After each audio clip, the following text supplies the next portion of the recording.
Well, hey everyone, it's Marcus and welcome to more chatting in my jungle room. I'm heading over to Victoria today to Melbourne where I'm speaking to Jack Pierce. He is, of course, from the epic band doing big things all around the world now, Pierce Brothers. Jack, hey, how are you?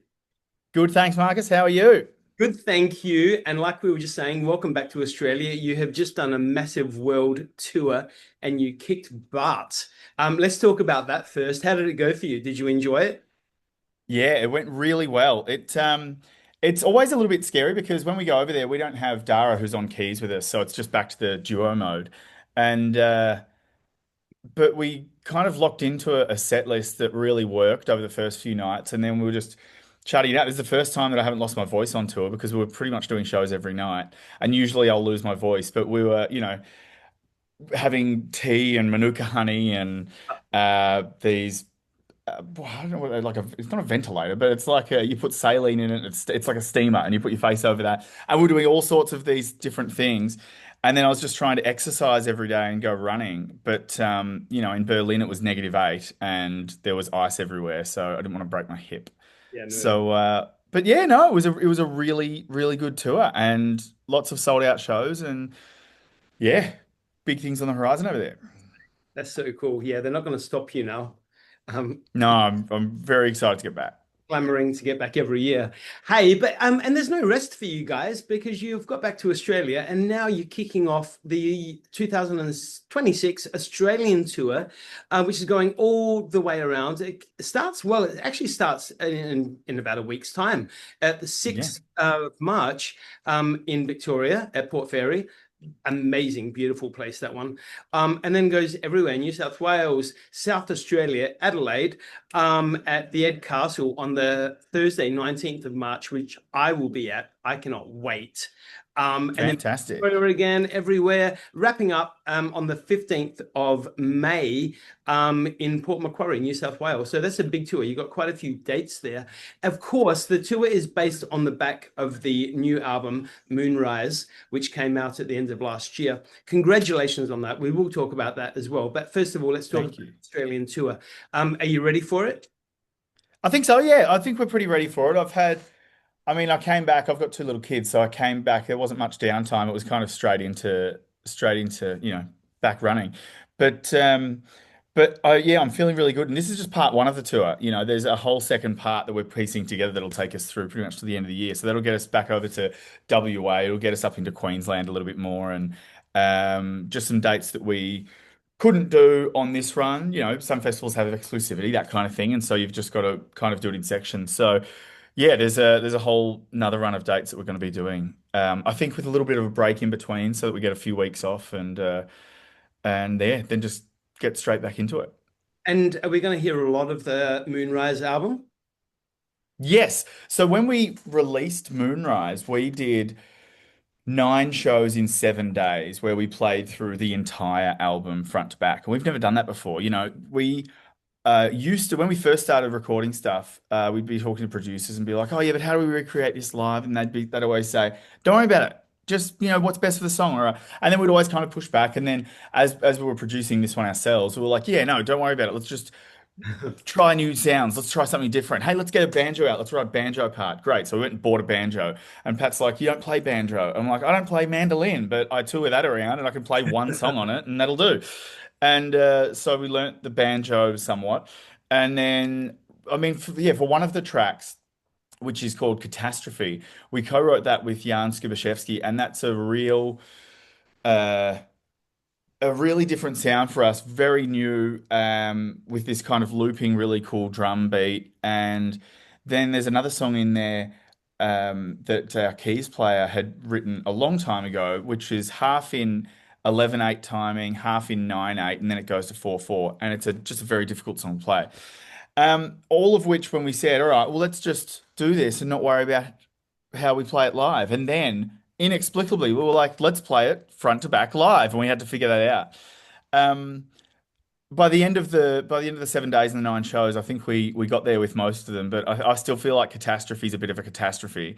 And my first thought for getting that was, and we did this, we'll build a pedal board with the looper on it, and we've toured with Tash, and they're fantastic at it. So let's just let's just do that. And then as soon as we got in and tried to do it, we're like, oh, they're really talented and we're not as good as that. That's really hard to do. So yeah, there's some that work and some that we found don't work, but we'll be set. A long answer to the question is yes, we'll be playing some of the new songs I from the love. record. And then obviously some of the big hits as well that you've had over the, years of you playing Yes. more music. Hey, Jack Pierce, where do you feel more comfortable? In the studio, recording, writing, producing the music, or on stage? On stage. Okay, yeah. Always more comfortable on stage. I get very uncomfortable just before going on stage. I get nerves and I can be also incredibly tired. When I was jet lagged, when we first got over to Europe and we kind of just jumped straight into it, I was so tired and like asleep on the couch. I couldn't move before going on stage. And then yeah, I can be very nervous before going on stage. And then once I hit the stage and get in front of people, it's like something just switches in my head, and it's I'm comfortable and I'm having fun and I'm engaged and I'm energized. And so. While if you ask me immediately before going on, I might answer something different. Being able to look at how I feel when I'm on stage, that's definitely where I'm happiest. Fantastic. And you know what? I'm gonna call this one out, but I'm pretty happy because your hair is getting bigger and bigger every time.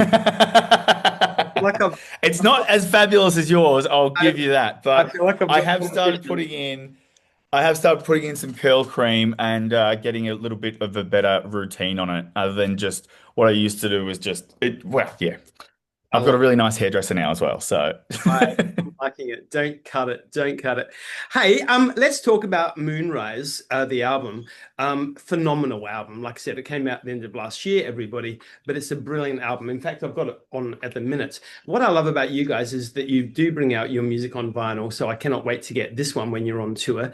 But I am gonna just call out a couple of tracks that I just adore. One, I cannot get over this song. It is always on for me. Losing Friends When You're Older, which was the first track that came off the album. I'm obsessed by that track. The other one that I'm really kind of resonating with is Meet Me at the Border. I just find the harmonies in that. It's a really cute song and I really dig it. Have you got a personal preference? Have you got a top favorite from the album? I know you love all of them. It would be those two tracks. Oh, wow. I think Meet Me at the Border. Meet Me at the Border is the one that Dara, our keys player, wrote, and half of that, if you try and find the beat of that song, uh, it's incredibly difficult to count to because it's just such a hard song. And we spent such a long time trying to write a top line melody for the vocals on that, the three of us together. And it took us all around the country with a little portable recording device where we just set it up and then play it, the demo, and then try and sing different parts. And then, okay, that kind of worked. Well, let's try this. And it just took so long. Um, and I love that song. There's a moment in that song, which is one of my favorite moments on the record, where it's in the coda. So once it all goes to 4/4 at the end, these walls are falling.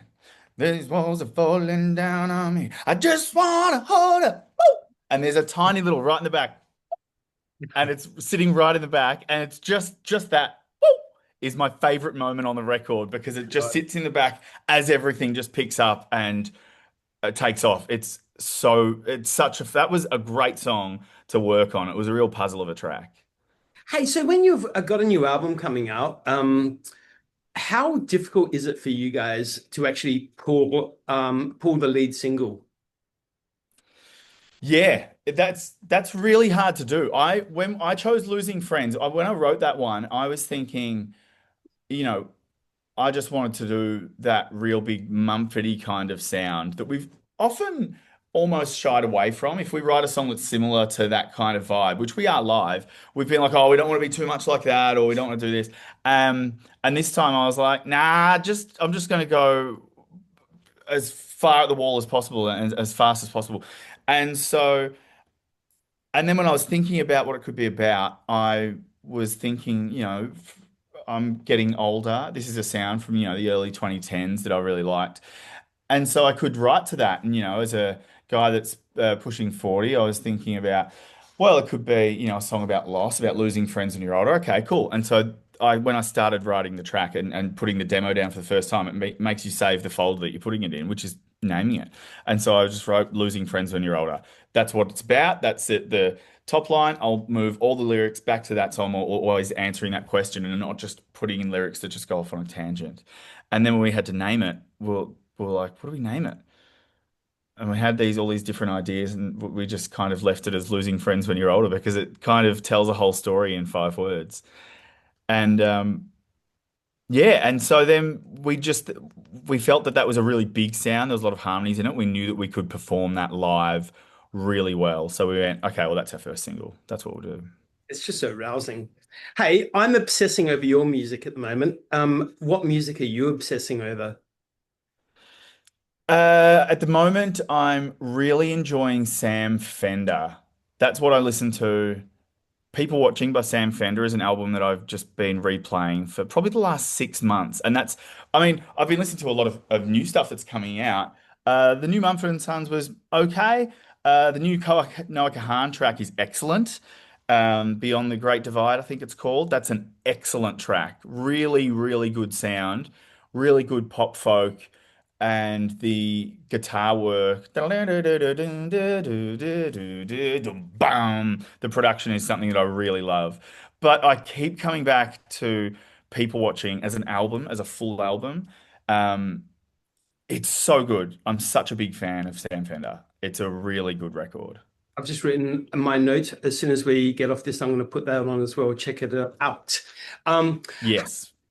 Ask you, obviously, when you first kicked off, in 2015 with The Night Tree, 9 albums later now, how do you think your sound has developed, if at all, from when you first started to now?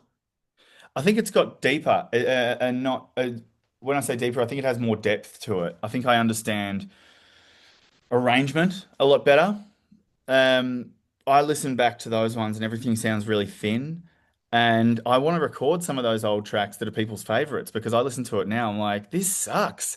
This is no good. And we still play some of these songs and people love these songs, but this is no good. So I've honestly thought about just doing an EP of just re-recording for the fun of it, just re-releasing tracks in a better way, done with the knowledge and wisdom of what we've picked up over the years, and obviously with the way that it's changed in the way that we play it, you know.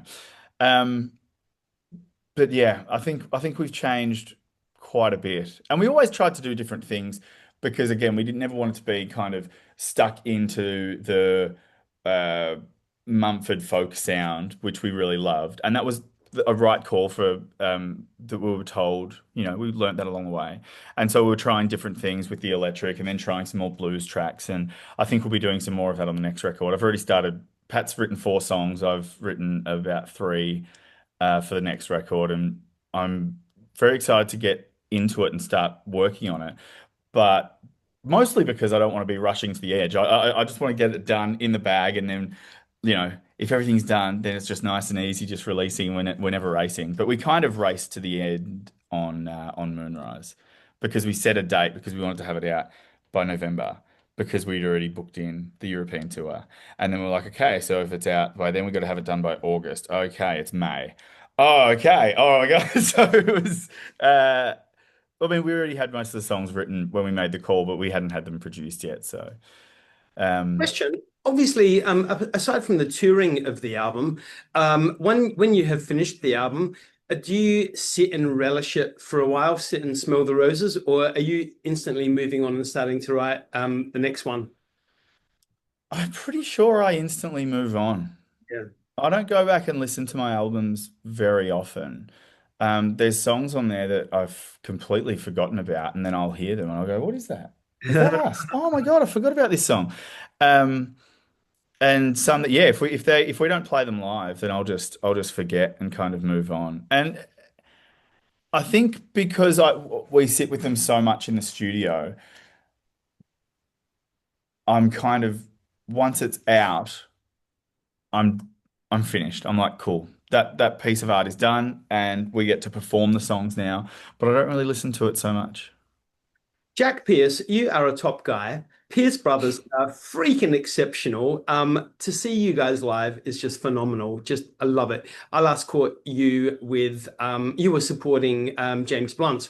Amazing. So I haven't actually seen you for a couple of years. So I cannot wait till you get to Adelaide. I'm going to be there, front row, cheering you on. Everyone, the tour kicks off the 6th of March in Victoria, wraps up 15th of May, or part one anyway, in New South Wales. You are coming to Adelaide, though, Jack, 19th of March at the Ed Castle. So everyone grab your tickets for that one and come along and see what this fuss is all about, because it's a good fuss and it's awesome. Jack, you are amazing. And I look forward to catching up with you when you hit town. Marcus, you are the best. Thank you so much, sir. See you, buddy. Bye. Good on you, mate. Thank you so much. That was so much fun.